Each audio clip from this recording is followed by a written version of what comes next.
Programa Revista Rural. Um oferecimento. Zoetis. Massey Ferguson. Born to Farm. Branco. A força que o Brasil precisa. Fox X-Pro. De primeira sem dúvida. E Fox Supra. Confiança que se fortalece na segunda.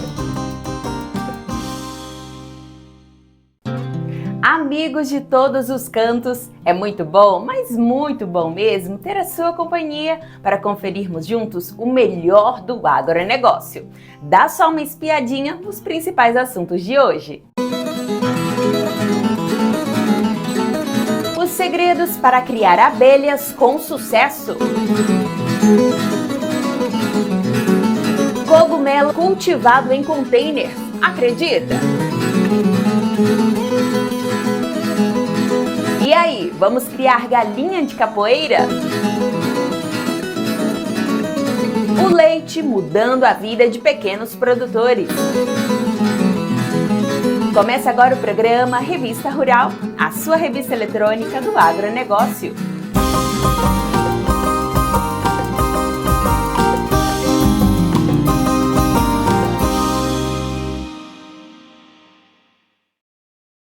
Melhorando as práticas de manejo na criação, é possível aumentar a produção de galinhas de capoeira e ainda reduzir a dependência de pintinhos e insumos produzidos fora da propriedade.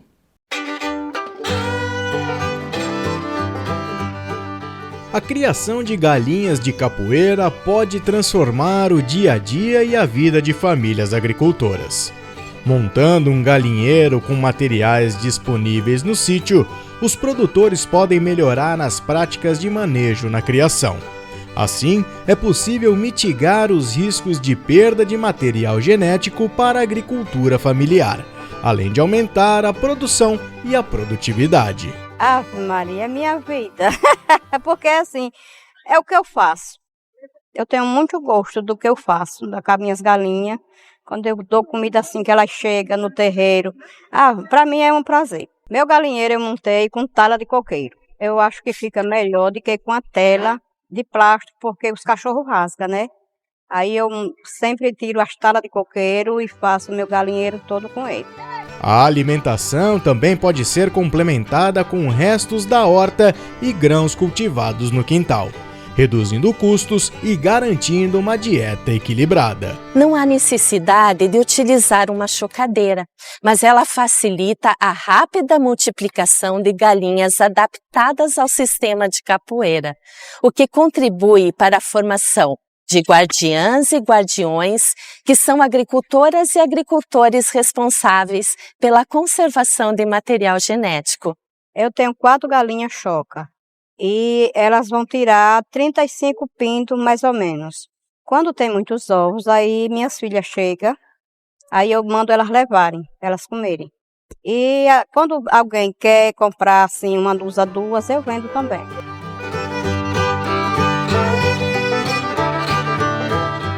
Adote essas práticas e transforme o seu sistema de capoeira.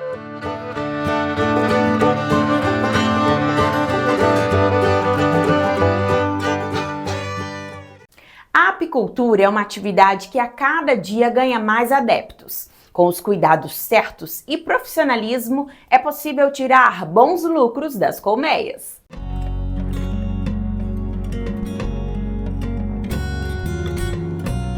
Esbanjando eficiência no trabalho de polinização, as abelhas também são importantes no desenvolvimento de produtos medicinais e nutricionais. E hoje nós vamos conhecer as abelhas europeias. Aqui nós desenvolvemos o trabalho com apicultura racional, né? Focado geralmente no processo de seleção de rainhas, e a nossa especialidade é a renovação de apiários, ou seja, renovar os ninhos das abelhas. E quais são as principais características das abelhas europeias? Uma das características primordiais, a não enxameação. As europeias, as mestiças, elas não enxameiam. Se você der espaço e condições para elas trabalharem, a tendência dela, o objetivo dela principal é sair, trabalhar e armazenar alimentação. até porque dentro do, né, se a gente for pegar na Europa, 6 meses de frio, 6 meses de sol, entre aspas, então elas vão trabalhar ali durante 4 meses apenas e vão armazenar. Aqui nós estamos num país de clima tropical, né? Então praticamente elas têm o ano inteiro para trabalhar. Elas também apresentam uma higiene de comportamento muito grande. Elas são muito organizadas, cada uma ali na sua função. Você abre as colônias, o fundo está limpinho, sequinho. Elas têm essa preocupação. E a questão da mansidão. Isso para nós é imprescindível, principalmente porque nós temos um trabalho bem direcionado e está atraindo muitas mulheres. Então a questão da mansidão, de você levantar o quadro, conseguir ver a abelha trabalhando. Às vezes você levanta o quadro, pode acontecer hoje, a rainha continua fazendo postura. Então, assim, essa questão de mansidão, não enxameação e o comportamento de higiene, para nós é fundamental. Falando um pouquinho sobre o lugar que vocês escolheram para colocar cada colmeia. Qual o lugar ideal para colocar e qual colmeia que vocês usam aqui? Aqui nós eu utilizo algumas outras colmeias, né? O modelo, por exemplo, Schirmer, que é porque eu trabalho com criação de rainhas. A gente acredita que ela tem,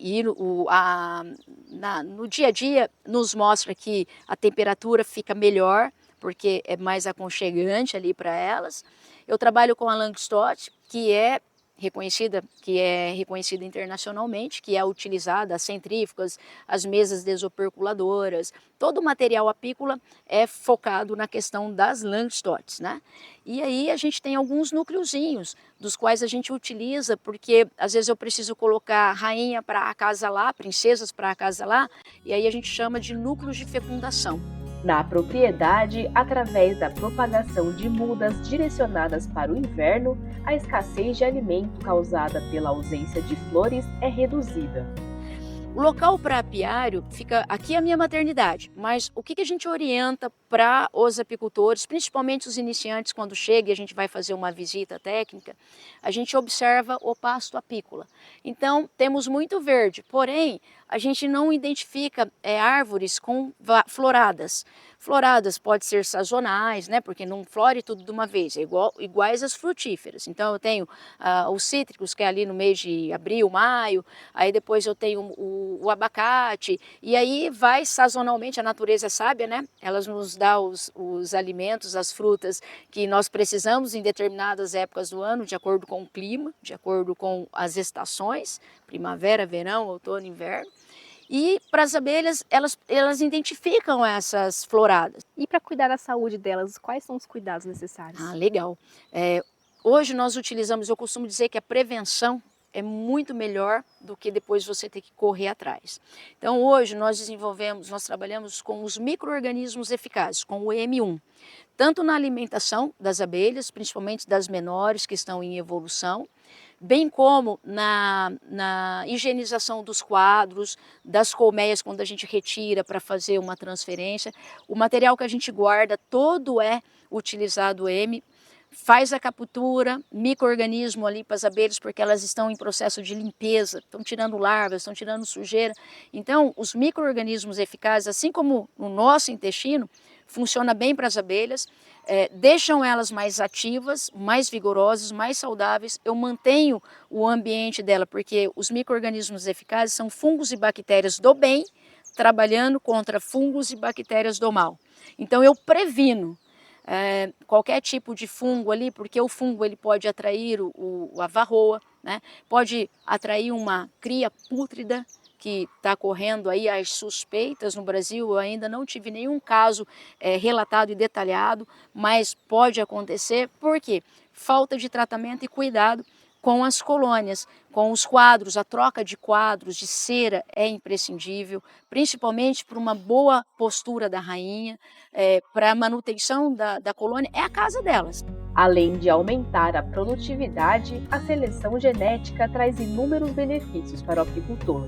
Dentre eles, a redução de enxameamento, também de materiais utilizados no manejo e mão de obra. Se eu tenho uma rainha mestiça, introduzida numa colônia, por exemplo, e ela vai fazer a fecundação de ovos de zangões, esse zangão vai ser filho dela e ele vai ser puro. Então, uma rainha italiana, ela vai praticamente fecundar zangões italianos. E aí eu começo a melhorar o meu apiário, começo a melhorar a mata, porque os zangões, por eles não ter feromônios, ele vai entrar em qualquer colônia do meu apiário e ele pode entrar em qualquer enxame da mata, ele pode entrar em outros apiários que porventura tem aqui na redondeza. Para você ter noção, o zangão vai atrás de uma princesa a mais de 20 quilômetros. Eles não têm feromônio, mas ele tem uma cavidade olfativa muito grande e ele sente o feromônio da princesa e ele vai muito longe atrás. O que eu percebi aqui, com praticamente indo para 6 anos com as mestiças europeias? Eu diminuí a enxameação, não chega mais, antes chegava no mês de novembro, dezembro, nós recebíamos 7 a 10, 12 colônias enxameadas. Enxergando o potencial do Brasil nesse setor, um dos principais desejos da produtora é o reconhecimento da apicultura como profissão. Se faz por hobby, aí que tem que se preocupar mais ainda, porque elas vão enxameando e acaba concorrendo com as nativas, que são as jataís, mandaçaias, nós temos aí as manduris, que são as abelhas nativas, e também concorre com os próprios apiários. Então, se a gente tiver essa preocupação em formalizar isso, a apicultura deve ser reconhecida como profissão. Aí nós temos países que têm frio, como a Argentina, muito mais tempo que nós, tem uma cordilheira dos Andes passando por lá, e simplesmente eles produzem mais mel do que o Brasil. Por quê? Porque nós não registramos isso. E aí eu falo que não registramos por quê? Porque tem pessoas apicultores aqui, por exemplo, que coletou aí no ano passado, na safra passada, 1 tonelada de mel e simplesmente coloca nos baldes, vai vendendo para o consumidor final, uma quantidade leva para as cooperativas, né? E aí ninguém sabe o que está sendo colhido, o que está sendo produzido.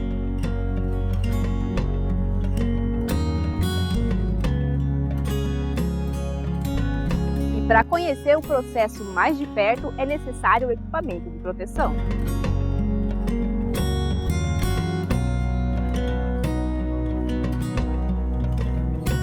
Vamos lá? Aqui nós estamos preparando o fumegador. O fumegador, ele é uma ferramenta, um acessório, uma peça imprescindível para se trabalhar com a apicultura. Pode ser abelha mais mansa, pode ser africanizado, o que for. Tem que usar o fumegador. Por quê? Porque a gente entende que a fumaça, e assim que nos mostra, que acalma as abelhas, elas dá a impressão que está pegando fogo, elas vão lá, começam a papar o alimento, ficam um pouquinho mais tranquila e com papando o alimento, elas não conseguem dobrar o abdômen. E dessa forma elas não conseguem atacar ou soltar os seus ferrões. Por esse motivo a gente utiliza a fumaça e aí é uma forma também da gente ter uma facilidade para estar trabalhando e estar manejando. O fumegador precisa ficar bem carregado, a fumaça precisa estar fria, branca e abundante, tá? Aqui a gente só coloca um papelzinho seco, pode ser palha de milho, pode ser um jornalzinho e a serragem. A serragem não pode ser material com resina, com, como é que é o nome daquilo? Verniz. Precisa ser uma serragem crua, para não intoxicar nem as abelhas e nem a nós, ok? Aqui nós vamos fazer um manejo, vou mostrar ali para vocês. É um núcleo, inclusive, de uma aluna, de uma cliente, o qual nós estamos preparando para já poder entregar. Os outros 2 dela já está lá na maternidade, também sendo preparado. Essa nossa aluna, amiga Belks. E aí a gente já vai dar uma olhada como é que está o andamento e a evolução aqui da colôniazinha aqui dela. A gente chega geralmente em qualquer colônia, tá? O fumegador ele vem primeiro. Se vocês puderem, pode chegar mais perto. Elas inclusive estão trazendo pólen. Ó, pode ir mais perto. Vocês vão perceber que elas já estão trazendo o pólen. O amarelinho ali, ó. Olha ela chegando com a perninha, com a cubícula carregada de pólen. Então elas estão carregando o pólen, que é a proteína delas. Elas utilizam o pólen para misturar com o mel. Assim dá origem à geleia real, que é alimentada a rainha toda a vida dentro da colônia e alimentada às crias até o 6º dia de vida.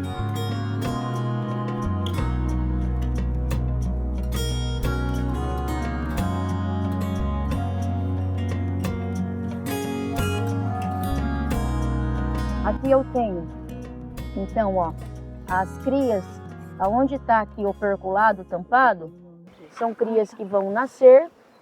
Esse branco que está vindo aqui são pulpas, tá vendo, ó? Já já elas vão tampar, vão opercular, vai ficar igual essas aqui. Aqui eu tenho a alimentação, o néctar, e tem o pólen. Então elas geralmente misturam o néctar, o mel com o pólen, para alimentar as crias até os 6º dias de vida e para alimentar a rainha todo o tempo da sua existência dentro da colônia. Se vocês perceberem, tem algumas abelhas aqui um pouquinho mais opacas e a rainha está aí fazendo a postura dela. A gente tem sempre que tomar muito cuidado. Nós estamos numa temperatura, agora mostrei para vocês ali, a 22 graus. É possível trabalhar, ó, crivado de crias. A rainha está fazendo uma postura perfeita, redondinha, espiral, ó. Tá? Alimentação sendo armazenado, as abelhas chegando com o pólen, ó, e a temperatura está ideal. Se vocês perceberem aqui, tem umas linhinhas parecendo é ovo, parece uma linhinha branca, um pedacinho de fio branco de pé. Ovinhos de um dia, a rainha já fez postura aqui. Ovo de um dia, 2, olha lá. E a gente tem que tomar cuidado com a temperatura. Vamos devolver o quadro com a rainha que ela está trabalhando. Não vamos atrapalhar aqui o trabalho dela. Ela está já procurando onde nasce a abelha. As abelhas vêm, propolizam. Olha lá, ó, ela está tentando verificar se tem ali espaço para ela fazer postura. E está querendo dobrar já o abdômen para fazer a postura, para deixar ali o ovo. Está trabalhando aqui quietinho. Olha, se vocês perceberem, o fundo aqui dessa colônia aqui, ó, vou tirar para vocês verem. Um pouquinho de cisquinho ali do quadro, mas está sequinho, perfeito, não tem abelhas mortas, não tem nada, ó, elas continuam trabalhando. E aí a gente vai continuando aqui. E uma caixinha dessa daí tem quantos, mais ou menos, de abelhas? Quantas abelhas? Uma dessa aqui deve ter uma média de uns 15, 20 mil abelhas. E produz... Esse tanto que tem aqui, tá, de abelha. Mas se ela tiver um pouquinho mais completa, dá uma média de umas 40 mil abelhas. Que produz mais ou menos quanto de mel? Olha, uma colônia para ela produzir, seja mel, seja próprios pólen, ela precisa ter mais de 100 mil abelhas, de 80 a 100 mil abelhas. Para ela dar em média aí pra gente uma média de 40 a 50 quilos de mel. Além do que elas já usam para elas, para alimentação delas, ó, estão armazenando pólen. A abelha chegando com pólen aqui, ó. Chegando com pólen, ela já está olhando ali onde ela vai colocar, ó, depois ela armazena e coloca o pólenzinho, ó. Esse aqui recém-chegado, ó, esse amarelinho bem forte lá no fundo, ó. Recém-chegado, ó. Aqui a rainha já fez postura também. Se vocês quiserem chegar um pouquinho mais próximo, olha lá ela fazendo postura ali, ó. Olha lá, ó. Ela vai fazer de novo. Ela está procurando. Olha lá, ó, ela está procurando. E ela é calma. É uma raça calma. Você consegue trabalhar. O quadro que a gente colocou aqui, ó, já nasceu a abelha. Tá fazendo postura. Ó, aqui já tá, ela fez postura de ovinhos, ó. Tá crivado de ovo, ó.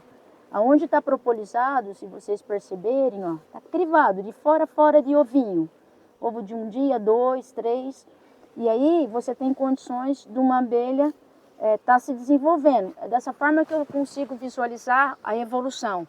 Aonde a abelha está fazendo postura, a temperatura está ideal, os favos, os alvéolos estão em condições para ela poder fazer a postura. As abelhas estão brilhosas, saudáveis. O fundo da colônia está limpinho, então a gente sabe que está em evolução, o processo está perfeito. Shirley, e agora qual processo vai ser feito? Aqui nós vamos verificar e mostrar para vocês um processo de renovação. E depois nós vamos estar introduzindo rainha na época certa, porque tem as datas corretas. Então nós temos aqui um coxinho com alimentação que colocamos ontem. Olha, Elas já sugaram. E para que está essa alimentação aqui? Porque nós estamos com ceras novas para elas construírem. Vocês vão visualizar agora.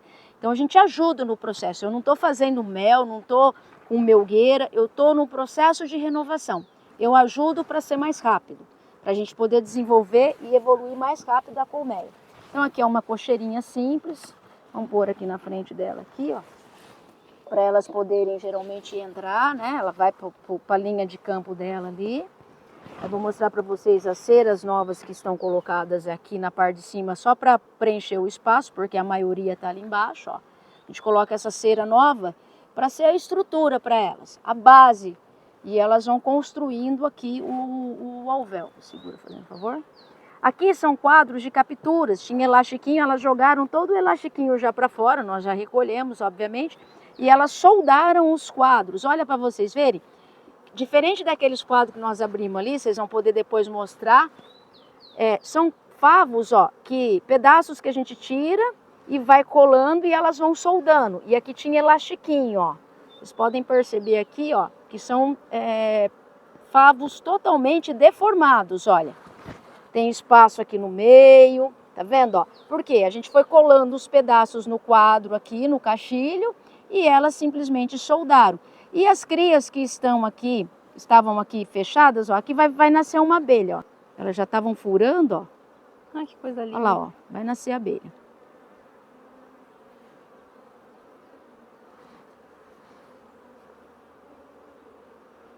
E assim nasce várias no dia. Tá vendo a luz? Uma vai lá, dá o ar da graça. Tá um pouquinho preguiçosa, talvez por conta aqui da temperaturinha. Qual é o ciclo de vida delas e o tempo desde o ovinho até o nascimento leva? Do ovo ao nascimento, 21 dias de uma operária. Agora, daí quando ela nasceu, para até ela sair para trabalhar, tá saindo, ó. Para ir para trabalhar, ela demora em média, ó, nasceu. Bem opaca, tá vendo? Porque ela ainda não pegou sol, não pegou brilho, nem nada. Sai bem opaquinho, já nasce grande, tá? De quando ela nasce até ela sair para trabalhar, é com 21 dias.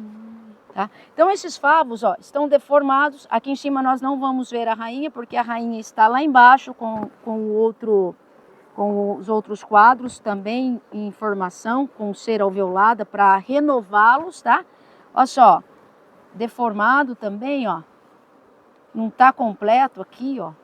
Esse aqui tá vindo um pouquinho melhor porque a gente conseguiu unir 2 pedaços, tá? Mas estão nascendo. Aqui a função é nascer essas abelhas e desce para cuidar da rainha.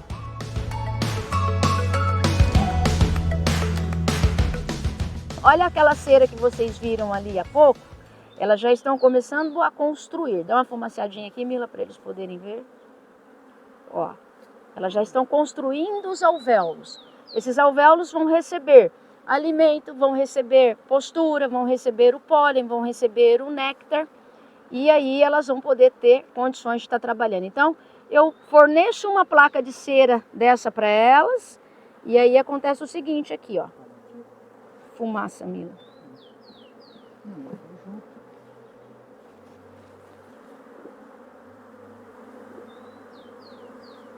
Aqui, ó, elas já construíram praticamente desse lado 100%, ó.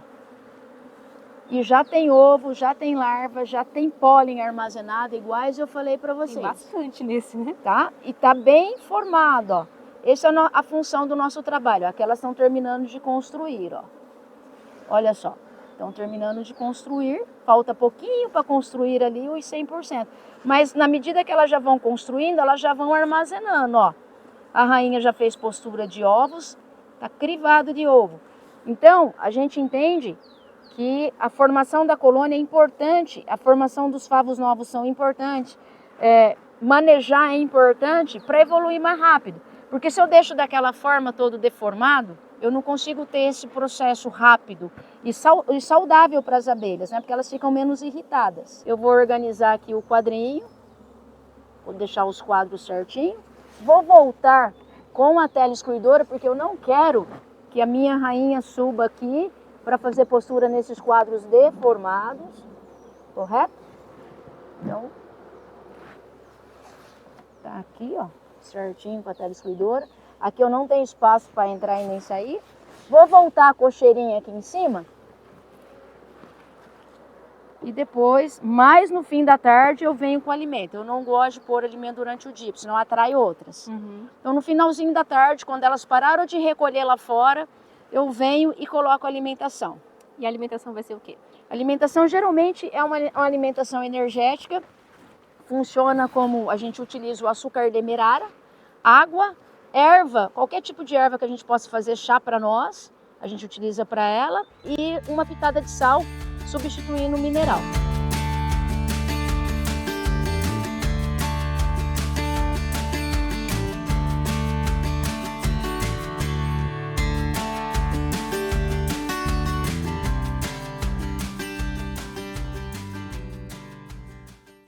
Gostou dessa reportagem? Então não deixe de fazer o seu comentário aqui abaixo. Se quiser, pode sugerir outros assuntos também.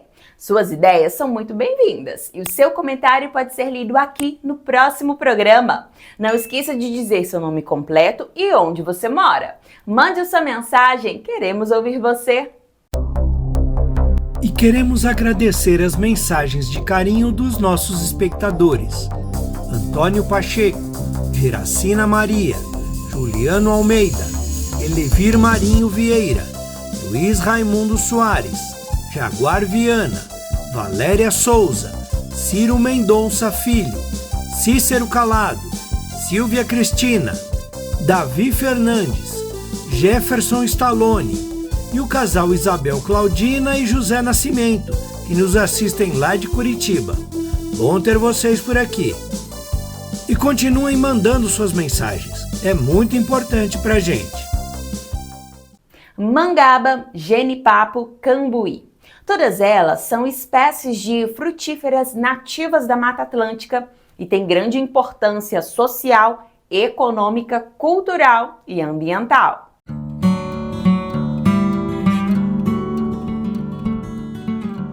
A Mata Atlântica é um dos biomas mais ricos em biodiversidade no planeta. E para manter tanto seu equilíbrio biológico quanto econômico, é preciso investir em conservação. Nativas da região, a mangaba, o genipapo e o cambuí são frutos que servem de exemplos nesse modelo de sustento alimentar e financeiro para as comunidades locais. Nossas pesquisas estão focadas na conservação dessas três espécies, tanto em áreas nativas quanto em bancos genéticos, em algumas situações com apoio das comunidades locais. Aí a gente chega cedinho e a gente passa o dia todo aqui, como se a gente morasse aqui. E a gente só sai no finalzinho da tarde, tem dias que a gente sai até umas 7 horas da noite, quando tem muita mangaba que o pessoal quer pegar, né, um pouco também, e termina a gente ficando até mais tarde. Então eu sempre digo, moro nas árvores. Os meus netos, quando eu acordo, vó, a senhora nunca fica em casa, a senhora parece que mora nas árvores. É assim que eu me sinto, moro no meio delas. Da mangabeira mesmo, da lenha da mangabeira, que é uma lenha muito boa, como elas são podadas, os galhos que vai ficando mais velho, então é cortado, e aí a minha mãe acende o fogo, e a gente faz aqui, cozinha o feijão, tudo é cozinhado aqui. Assim como a mangaba, o genipapo também está conservado em banco genético. Nos bancos e nas áreas nativas, as plantas são avaliadas quanto ao desenvolvimento, frutificação e produtividade. As pesquisas também são realizadas em laboratórios, onde avaliamos desde sementes, propagação in vitro, variabilidade genética e qualidade dos frutos, como o teor de vitamina C e de antioxidantes.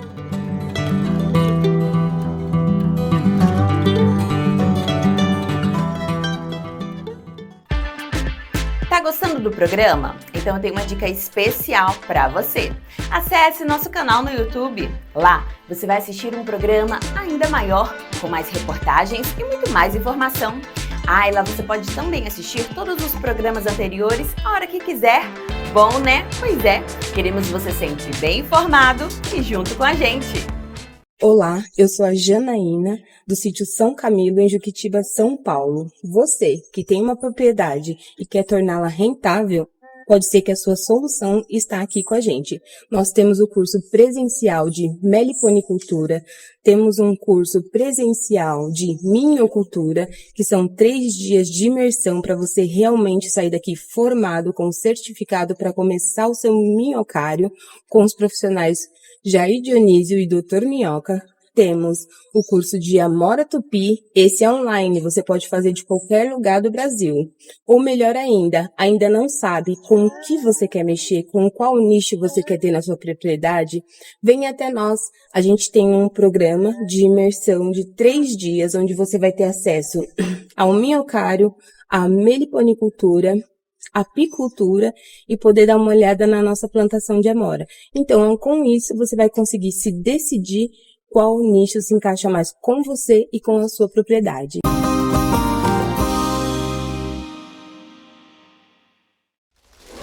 Chegou o Ruralflix, um novo serviço de streaming inteiramente voltado para o agronegócio. Nele, você vai assistir todo o conteúdo produzido pela equipe da Revista Rural, organizado por assunto e área de atividade. E você pode acessar pelo computador, tablet ou smartphone. Legal, né? Então não perca tempo e tenha acesso a todas aquelas reportagens que você tanto gosta. Ruralflix, para ver, aprender e se divertir. Programa Revista Rural, um oferecimento. Linha Pastagem da Corteva AgriScience, 65 anos de inovação na pecuária. Bradesco, no ano safra 25-26, conte com a gente.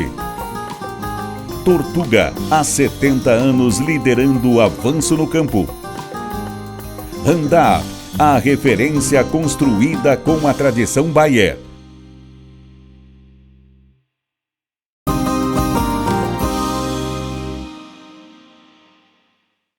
Já pensou em produzir cogumelos? Pois saiba que é possível fazer isso até mesmo no quintal de casa. Mas este produtor foi mais além e decidiu produzir em containers. O resultado? Confira na reportagem.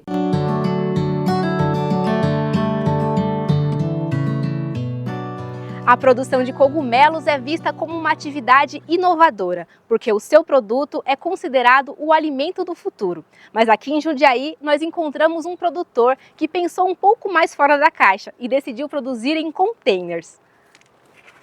Lucas, que ideia é essa? Pensou um pouco fora da caixa e foi produzir dentro da caixa, né? E como diz meu amigo Guilherme, é o alimento do futuro que você pode consumir hoje.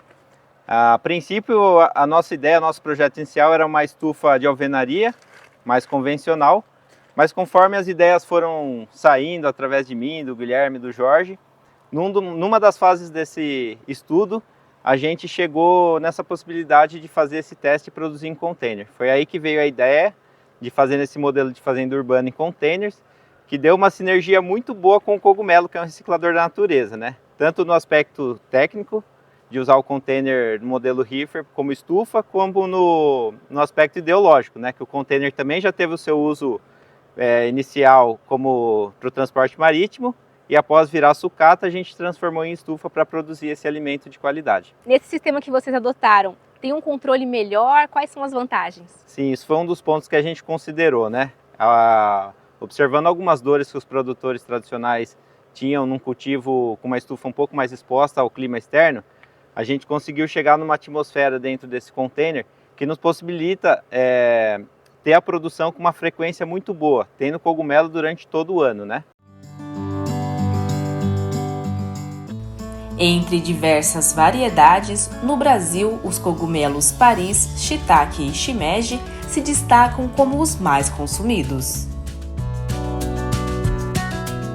Para entrar aqui, a gente precisou fazer um processo de higiene, né? Quais são os cuidados que vocês têm aqui diariamente? Isso, vocês puderam ver aqui que a gente toma um cuidado com a asepsia ao entrar na estufa. O porquê disso? Porque a gente pode estar trazendo de fora algum fungo competidor ou algo que possa contaminar o nosso cultivo, né? Então a gente sempre tem um álcool aqui, 70, para higienizar.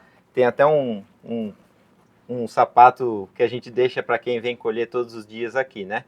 E a gente toma esse cuidado tanto na fase de frutificação, que é o que a gente vai ver agora, mas principalmente na fase de incubação, que é a fase que o substrato chega aqui virgem. Esse é o momento que a gente tem que mais tomar cuidado para não trazer algum fungo competidor que impeça a colonização do micélio do shimeji. Quais são as principais doenças ou pragas que podem atingir aqui a cultura? Eu vi também que tem uma estratégia que vocês usam ali. Isso, Como aqui funciona? a gente trabalha de forma 100% natural. A gente não usa nenhum tipo de defensivo, né? Esse é o fungus gnat, um mosquitinho que ele se alimenta do micélio do fungo. E essa é uma forma de controle dessa praga. A gente coloca um adesivo amarelo que a cor atrai ele, e coloca uma cola entomológica que não seca. Então quando ele vem, ele fica grudado aqui. Agora falando um pouquinho sobre a colheita. Como vocês sabem que está no ponto ideal para poder colher? A colheita, quando a gente pega um cogumelo, no caso esse aqui, ó, que a lapela dele começa a querer abrir, ele já está na fase da colheita. A gente costuma até colher antes dela abrir. Quando ela está levemente ainda fechadinha, a gente colhe. Que a gente chegou a resultados que nessa fase a gente consegue ter um cogumelo mais macio, com uma qualidade muito maior. Com essa prática, muitos dos nossos clientes até chegaram a falar que não gostavam de shimeji branco por ele ser mais fibroso, né? Só que depois de consumir o nosso cogumelo, eles falaram ao contrário, acharam o shimeji branco mais macio, com uma textura bem diferente do que eles estavam acostumados a ver por aí, né? Pode variar a quantidade que vocês colhem, mas tem uma média por saco? Ou, no geral, assim, por mês que vocês tiram? Hoje, por container, a gente consegue ter uma colheita aqui de 600 quilos nessa fase que dura 3 meses. Então, 200 quilos por mês de cogumelo. Isso vai variar bastante. Tem dia que a gente colhe 40, 50 quilos dentro do container, e tem dia que a gente colhe 5 quilos, né? Por isso, a gente setorizou em várias salas para chegar numa média, né? E conseguir atender nossos clientes.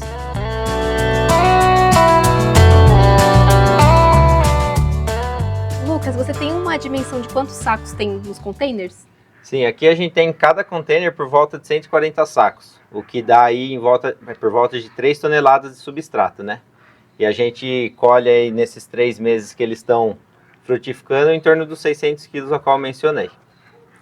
Depois que colheu, qual o processo que vocês precisam fazer para continuar essa produção? A gente precisa manter a atmosfera adequada. No caso aqui, esse cacho, ó, a gente vai colher ele. E nesse mesmo furo que eu acabei de colher esse cogumelo, vai vir outros fluxos e vai nascer outro cogumelo nesse furo. Depois desses 90 dias de colheita, qual o processo que vocês fazem? Após 90 dias que a gente colhe os cogumelos aqui desse substrato, o saco ele começa a exaurir. Ou seja, ele vai perdendo um pouco os nutrientes. É aí que a gente vai trocar e renovar esse substrato por um novo. Só que esse substrato ele ainda não chegou no seu final. A gente leva ele para um produtor parceiro de orgânicos, de fruticultura, que ele é considerado um excelente adubo natural, né? O pessoal faz aquela cama nos canteiros, ele pode até ser um defensivo em alguns casos, e um adubo natural. Ele é riquíssimo, então ele tem o seu destino final depois de produzir cogumelo aqui pra gente.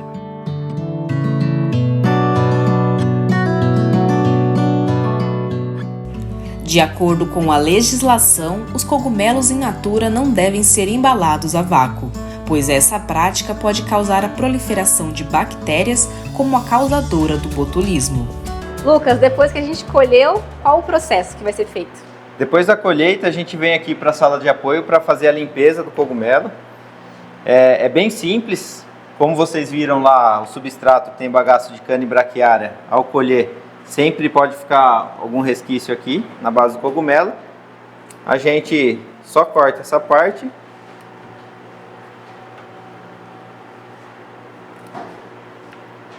E daí a gente pesa. E depois a gente leva ele até a câmara fria para dar um choque térmico, né? O cogumelo ele continua vivo, então a gente dá um sossega-leão nele, para ele parar de querer se desenvolver. Até às vezes ele perde um pouco de umidade, né? Às vezes ele pode vir com excesso de umidade. E após esse choque térmico a gente vem para a embalagem, que eu vou mostrar para vocês agora. Essa embalagem, ela pode ser feita a vácuo ou não? Não, a embalagem não é a vácuo. Muitos clientes nossos acham que é a vácuo. A gente adotou esse modelo para sair do isopor, que gera muito resíduo. E esse aspecto parece a vácuo, mas não é. A gente simplesmente coloca nesse saco plástico e tira o excesso do ar, o que dá um aspecto bem legal para a embalagem. Depois de colhido, depois de colhido e embalado, quanto tempo leva para poder consumir? Esse cogumelo foi embalado hoje e aqui ele já consta na embalagem, 10 dias de validade, né? Por lei a gente coloca 10 dias de validade. Quando o cliente vai comprar, o que ele tem que olhar na embalagem para ver se está tudo certinho aí com o produto? Ele pode olhar a validade, né, a data de embalagem, mas além disso, o importante é ele olhar o aspecto do cogumelo, né? Se ele traz um aspecto fresco, porque muitas vezes a gente vê um cogumelo já amarelado, com muita umidade, isso pode ser um sinal de que não é um cogumelo tão recente colheita, né? Você comentou que não pode estar amarelado, né, na hora de comprar. Mas aí, no caso, durante a produção, ele pode ter uma coloração mais escura, né? Mas isso não altera. Sim, isso acontece quando ele está nascendo, o primórdio, o broto do cogumelo, na frutificação, e dá alguma temperatura bem baixa, ele acaba sentindo um pouco essa temperatura e ele tende a ficar acinzentado, às vezes um pouco escuro. Mas não é shimeji cinza, shimeji preto, é o shimeji branco que teve uma alteração da cor devido à temperatura. Alterar a cor, altera o sabor também ou não tem a ver? Não, você pode pegar um shimeji branquinho e um mais acinzentado. Colocou na panela, você vai ver que ficou o mesmo produto. Só não pode ser amarelo, né? Só não pode ser amarelo. Perfeito. Você pode demonstrar pra gente como que embala? Sim.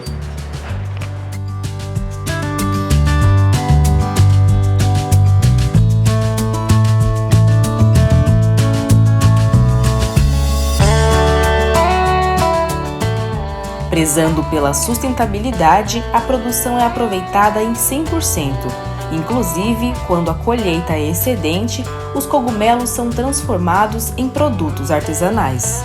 Aqui está o resultado final de tudo que foi produzido ali, né? Isso mesmo. Esses daqui são os nossos produtos, né? No caso o shimeji, que a gente produz aqui na nossa propriedade mesmo. A gente tem também o cogumelo shiitake, o Paris, o portobello. E aqui os produtos que a gente faz à base de cogumelo, os antepastos de shimeji, de Paris, e aqui os congelados, né? Que a gente faz com cogumelo que está fora do padrão ou em colheitas grandes que a gente tem em alguns momentos dos fluxos, né? No caso aqui o quibe de shimeji, hambúrguer de cogumelos e a almôndega. Esses são os produtos que a gente tem hoje. Para quem não come carne, esse hambúrguer é uma boa opção, né? Excelente. Eu falo até quem come carne, porque hoje nossos clientes não são só veganos ou vegetarianos. Muitos carnívoros estão aderindo ao nosso produto por ter uma qualidade e ser um produto mais leve e de valor nutricional agregado muito forte.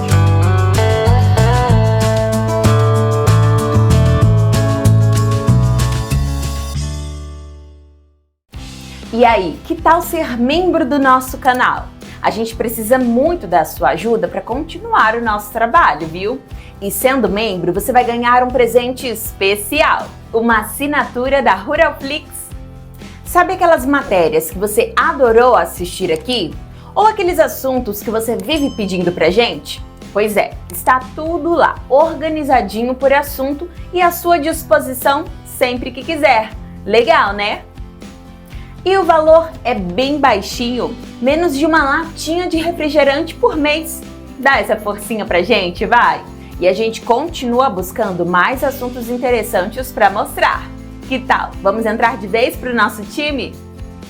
Após se tornar membro, não esqueça de entrar na Ruralflix e fazer o seu cadastro lá. Atenção, pessoal, isso é muito importante. Em pouco tempo você vai receber a liberação da sua assinatura e aí já poderá curtir todo o conteúdo disponível. Vale a pena, viu? E ainda tem mais uma novidade. Os membros do canal vão receber também todos os meses a Revista Rural em versão digital, a melhor revista do agronegócio do Brasil. É muita vantagem, né? Então não espere mais e faça parte da nossa família. Estamos contando com você, hein?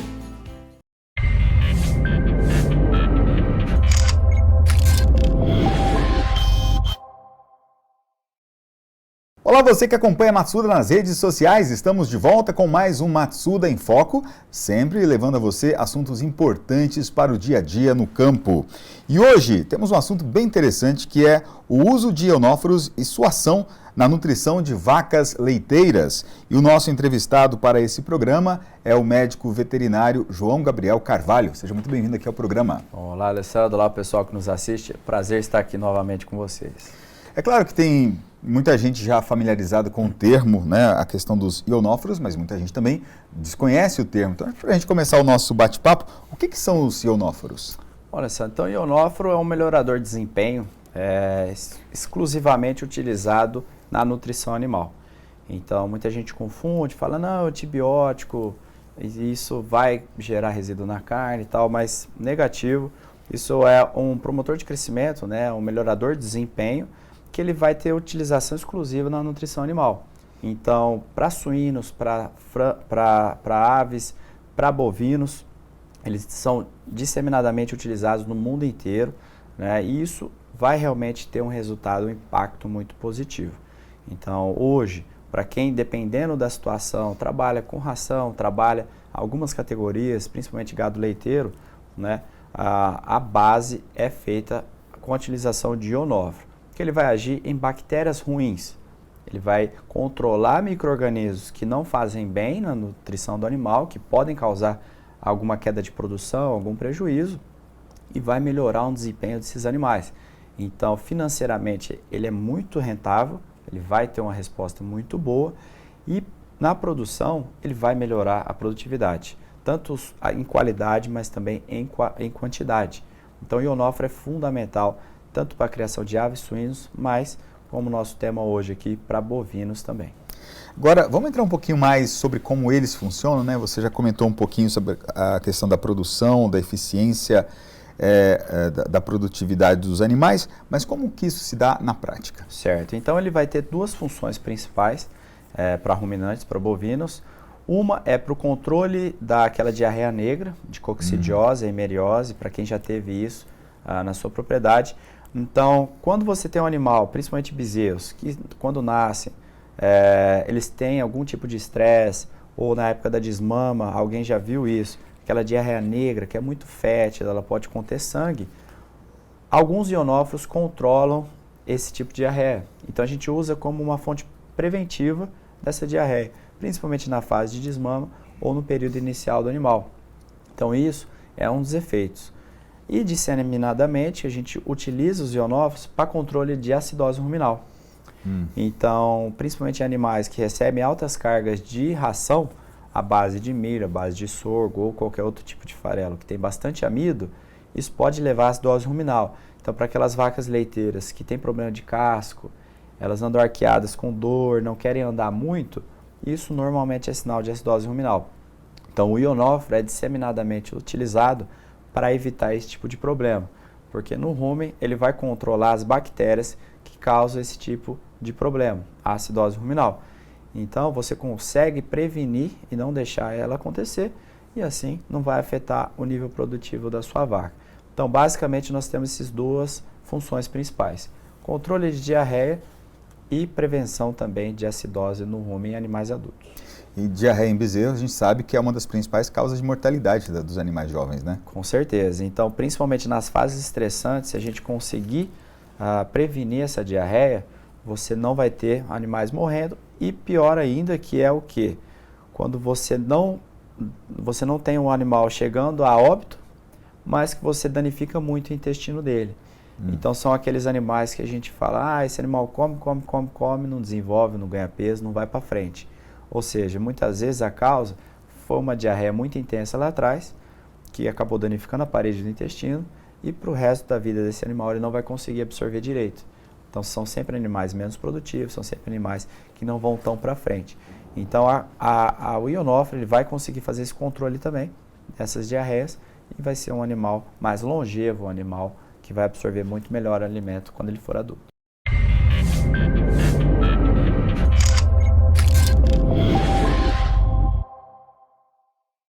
E para assistir essa entrevista completa de forma gratuita, é só acessar a Ruralflix e fazer o seu cadastro lá. E aproveite também para dar uma passeada por todo o conteúdo disponível. Vale a pena! Você já viu o RR News dessa semana? Pois olha, ele tá cheio de notícias importantes sobre o agronegócio. O RR News é o novo jornal da revista Rural, que traz tudo o que rolou durante a semana e o que é melhor, com a qualidade que você já conhece. É só acessar o nosso canal no YouTube e assistir. Vale a pena! O programa Gado de Leite vem transformando a realidade de pequenos produtores, dando a eles conhecimento, maior renda e, principalmente, dignidade e qualidade de vida.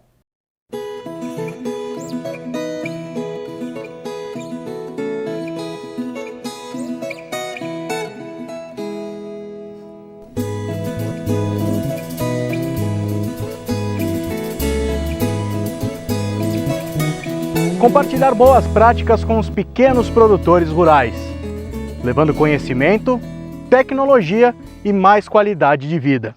É dessa maneira que o programa Gado de Leite, aqui no município de Promissão. Em cada local que passa, o programa dura cerca de 1 ano. E para escolher as propriedades participantes, as parceiras do projeto utilizam uma metodologia preconizada pela FAO, baseada nas boas práticas pecuárias. A gente passa 160 quesitos de verificação de boas práticas das propriedades.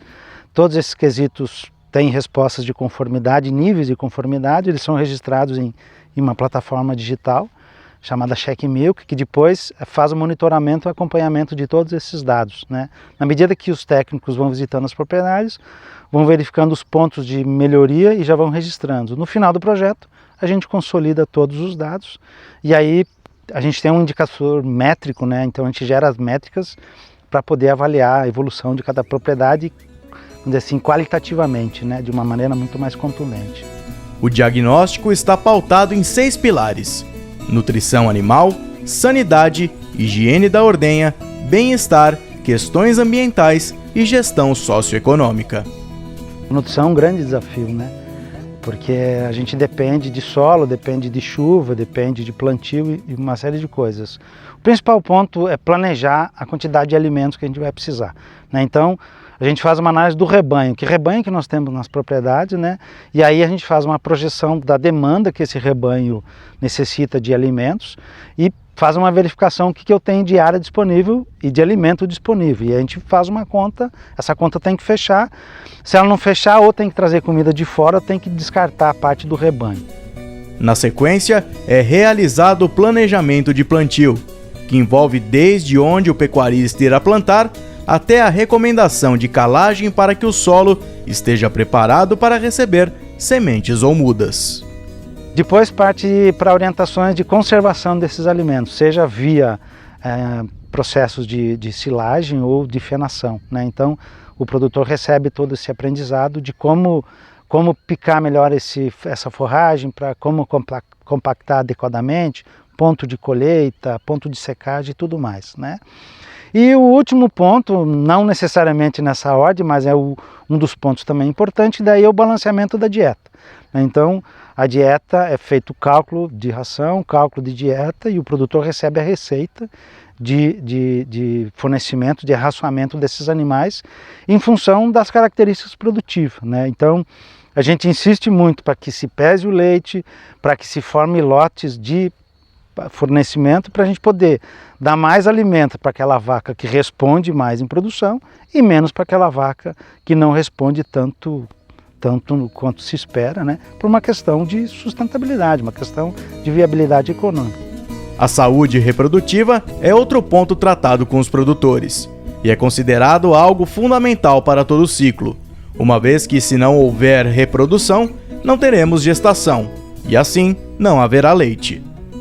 A estratégia é também, a gente traz um laboratório móvel chamado Rufião, né, que é um veículo provido com os equipamentos, especialmente o ultrassom, que é o principal instrumento da equipe, né? E a estratégia é, primeiro, vamos fazer um mapeamento reprodutivo de todo o rebanho. Então passa todas as vacas no ultrassom para identificar quem está prenha e quem não está, né? A gente se preocupa muito em saber por que as vacas não estão prenhas, né? A prenha a gente já prediz para quando que vai ser o nascimento e o estado gestacional que ela se encontra, então já possibilita o produtor se planejar com questões de secagem da vaca, piquete maternidade e tudo mais, né? E as não prenhas que a gente vai trabalhar.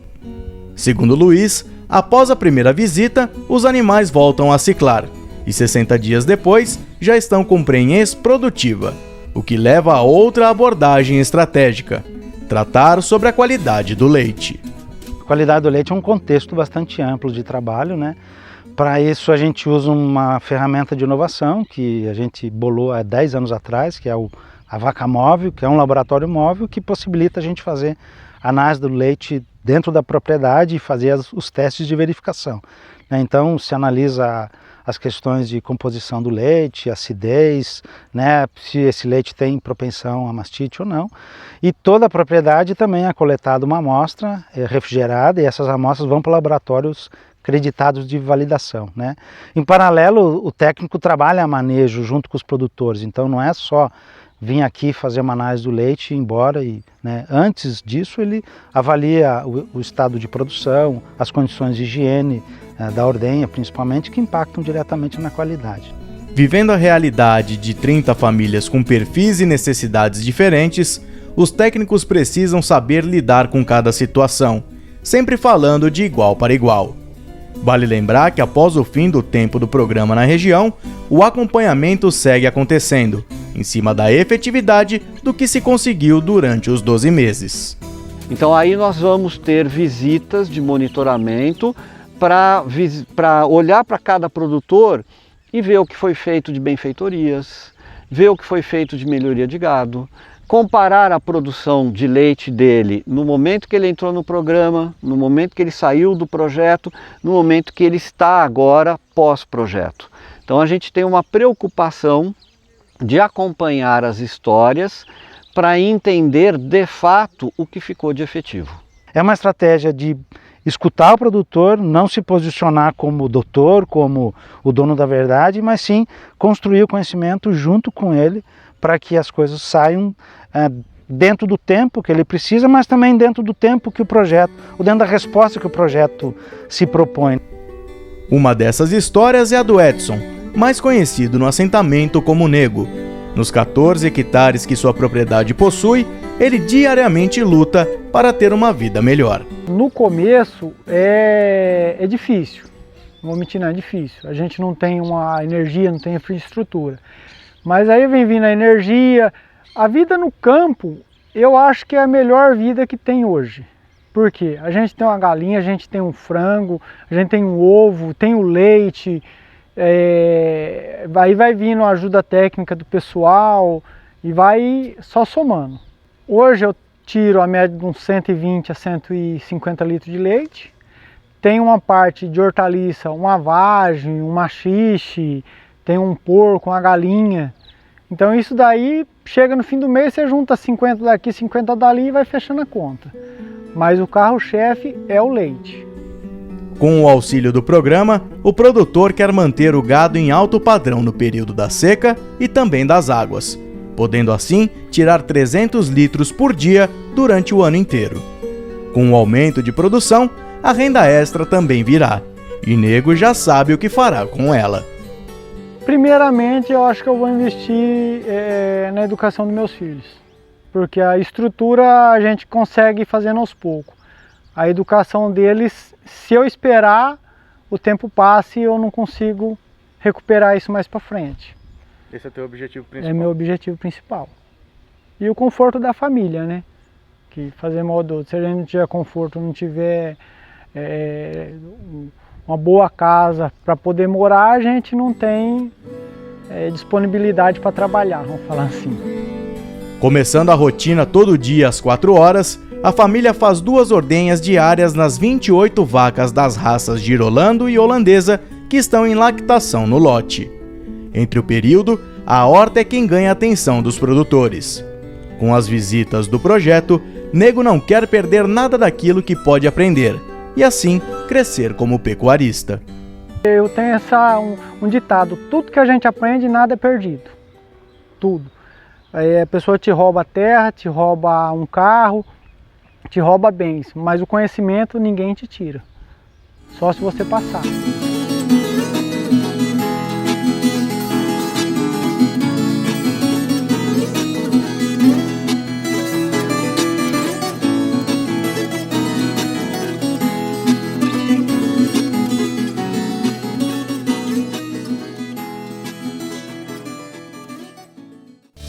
O tempo passa rápido, né? E já é hora de dar tchau. Se quiser ter acesso a todo o nosso conteúdo de um jeito fácil e divertido, é só virar membro do nosso canal e ganhar uma assinatura da Ruralflix. Aposto que você vai gostar. Uma ótima semana para você e até a próxima!